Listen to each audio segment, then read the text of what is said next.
So how may one keep the connection to the witness in the seemingly turbulent world of relationships?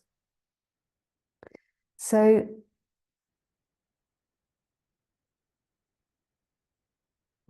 in truth, you can't really keep connection to the witness.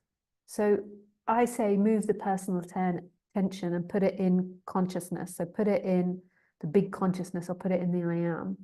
But actually the consciousness is watching the personal attention doing that. So there's something that knows the personal attention putting the attention in itself. So what most people do is they go around practicing becoming present, putting the attention in consciousness or putting the attention in the I am. And then when they're in a relationship, they get triggered and then they're just really in their reactions. So there's no longer them putting the attention in the consciousness or the I am. They're just really in a reaction. And I assume that's what you mean by your question. I might have got it wrong. You might mean something else, but that's what I assume you mean. And that's like really a valid question, because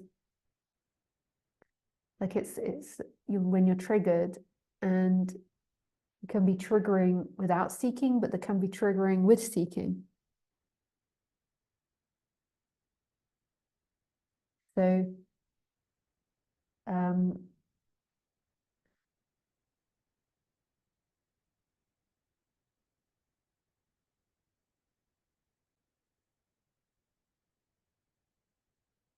so it's then a really personal journey into understanding what is triggering you and why, and then noticing when these patterns come up, and noticing that they overtake.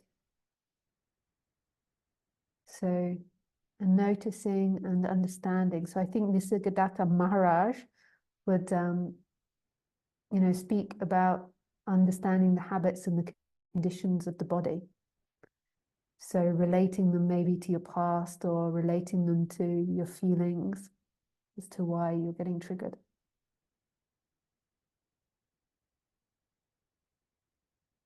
I still get triggered in relating. It's really intense what we do in this society. You partner up with someone and then you're expected to create a life together with two very different ways of doing things. So yeah, and then there's the survival, there's money, there's kids, there's so much that goes on in that two people relationship. Some people have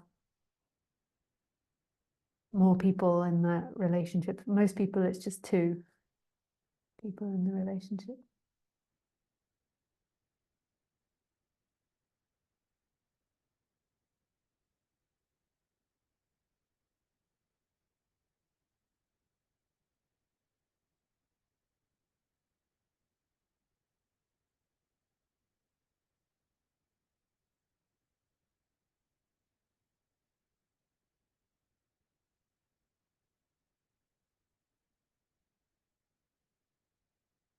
Yeah, so it's coming to understand your habits and conditions.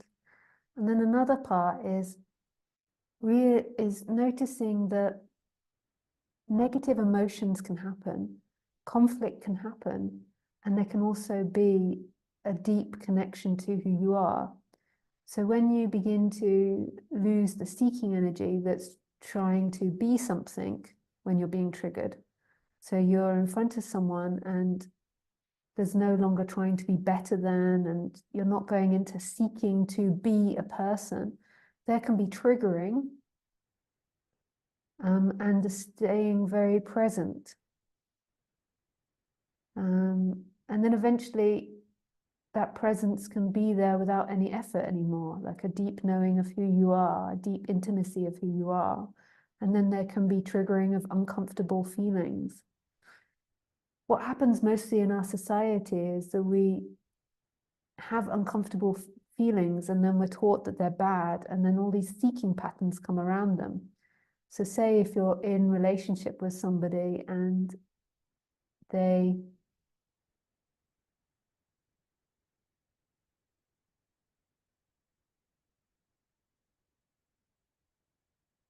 start speaking to you in an inappropriate way, you know, not saying very nice things to you, it might then trigger feelings that then trigger immense seeking to get back at them, revenge, to get them to apologize, to, you know, all these type of seeking feelings. So the trick to it is, in the end, is discovering who you are, repetitively coming back to who you are, and seeing what's pulling you into seeking, and seeing that that's not true, and becoming very comfortable with your feelings and your emotions. So your feelings and your emotions are not a bad thing. They can also be here in presence. You can feel angry and there can be presence. You can dislike somebody's behavior and there can be presence. You can be embarrassed by your partner's behavior and there can be presence.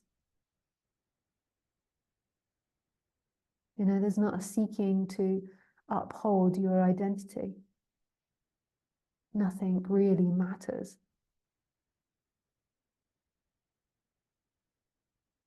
So it's who are you?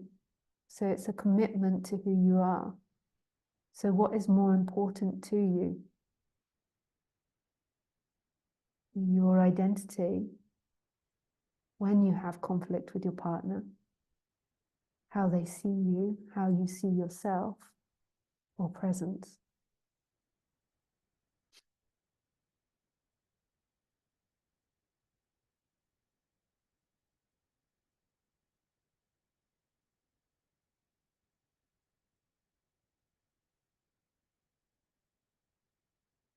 So it's who are you now?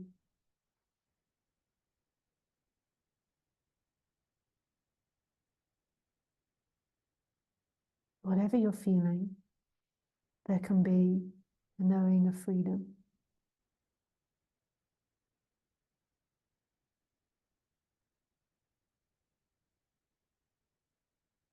Nothing can keep you away from it. It's not true, all the thoughts that run around the relationship. There can be better ways to behave, better ways to be. And you can go to a therapist to learn that. But nothing's true. What's true is present I am, freedom. The seeking mind is trying to be something, and them trying to be something, and then a relationship that you both have. It's an illusion. You don't have a relationship. You are here. You are here. Who is the one that's in relationship? Who needs the partner to see them as a certain way? And that one that needs it can put the attention back in the I am, and at moments there will just be a collapsing into everything, into the I am and the empty looking.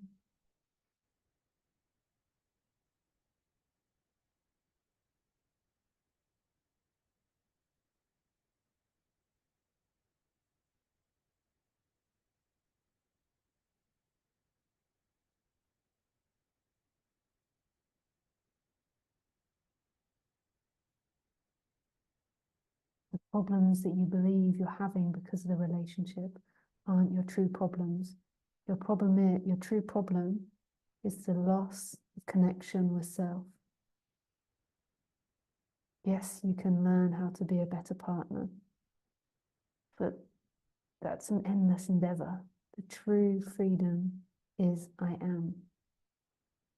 I am, or the empty looking, is this. This.